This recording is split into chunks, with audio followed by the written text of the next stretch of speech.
નમસ્તે ફ્રેન્ડ્સ, મિતાસ કિચનમાં તમારું સ્વાગત છે. આજે આપણે બનાવશું ફ્રૂટ સલાડ. ફ્રૂટ સલાડ બનાવવા માટે મેં 1 લીટર દૂધ લીધું છે તપેલીમાં. એને ગરમ કરવા મૂક્યું છે ને હવે દૂધ ગરમ થઈ જવાની તૈયારી જ છે ત્યારે આપણે તેમાં નાખશું 6 ટેબલ સ્પૂન ખાંડ.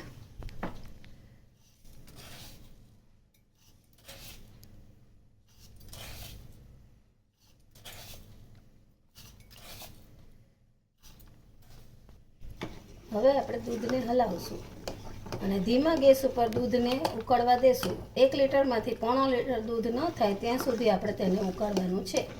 15થી 20 મિનિટ આપણે દૂધને ઉકાળશું.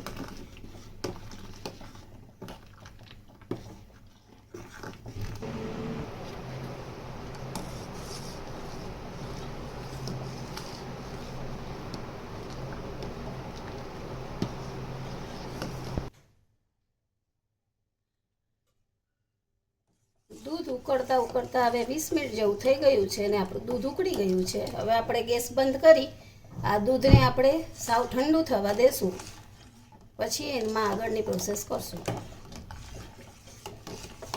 હવે આપણા ફ્રૂટ સલાડનું દૂધ ઠંડુ થઈ ગયું છે.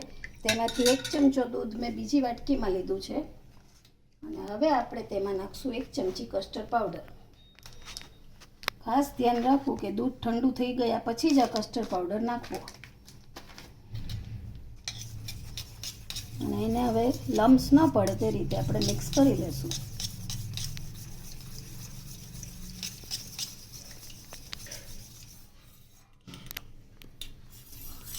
કસ્ટર્ડ પાવડર મિક્સ કરેલું દૂધ આપણે ઠંડા દૂધમાં ઉમેરી દઈશું.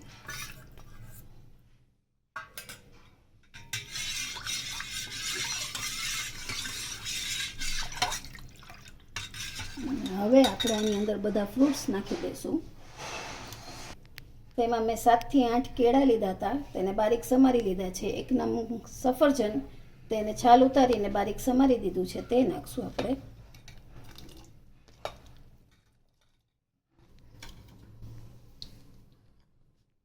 હવે તેમાં થોડા દાડમના દાણા, થોડી દ્રાક્ષ, તમારી પાસે જો કાળી દ્રાક્ષ હોય તો તમે તે પણ સાથે નાખી શકો છો.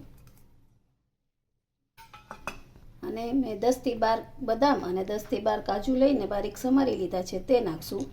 આ નાખવું ઓપ્શનલ છે પણ અમારે ભાવે છે એટલે અમે નાખીએ છીએ.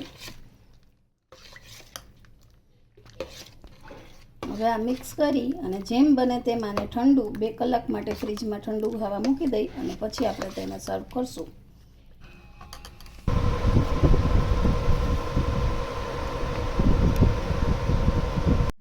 તૈયાર છે આપણો ઠંડો અને સ્વાદિષ્ટ ફ્રૂટ સલાડ. એકવાર જરૂર ટ્રાય કરજો.